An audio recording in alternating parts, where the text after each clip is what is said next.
CRO.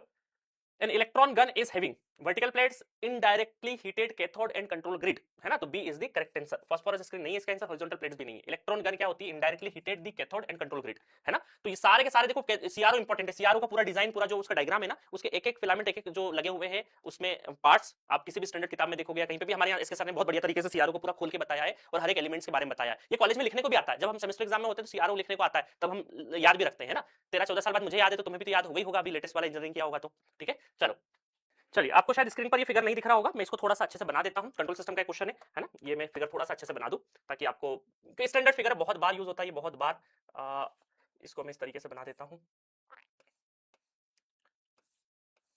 ये मेरे ख्याल से अब आपको अच्छे से नोटिस आएगा. ये स्टैंडर्ड फिगर है ना, ये R ऑफ S और ये C ऑफ S. ठीक है, बहुत बार काफी बच्चों को तो इसका आंसर रटा भी होगा, बट रटने की कोई भी जरूरत नहीं है. ठीक है, और यहां से ये 1 है, यहां say that is G1 G1 G2 G1 G2 G3.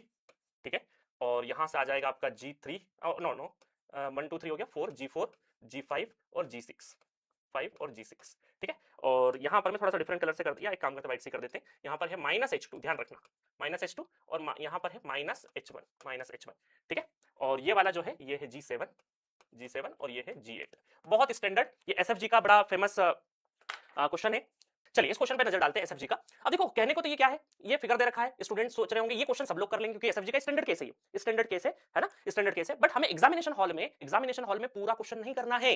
पूरा क्वेश्चन सॉल्व करने जाएंगे तो टाइम की भी तो लड़ाई है. हमें ये थोड़ी करना है कि हमें दिखाना है कि हमें क्वेश्चन आता है, हमें कम टाइम में पिक करना है. अब देखो यहाँ पर फॉरवर्ड पार्ट देखो, है ना, ऑप्शंस में नजर डालो. ऑप्शंस में नजर डालेंगे अपन तो यहाँ पर आपको आएगा, देखो फॉरवर्ड पार्ट में जो ऊपर की साइड में फॉरवर्ड पार्ट आता है, फॉरवर्ड पार्ट के साथ में P1 1 माइनस जो लूप जो नॉन टचिंग है, ऊपर का लूप कौन सा होता है? नॉन टचिंग लूप होता है SFG में. ठीक है, अब ध्यान से देखो यहाँ पर अगर हम पहला ऑप्शन देखें G4 G1 G2, तो G4 G1 G2 नहीं, ये तो बिल्कुल भी ऑप्शन नहीं हो सकता क्योंकि G4 G1 G2 का कोई भी फॉरवर्ड पाथ की तरफ तो है ही नहीं.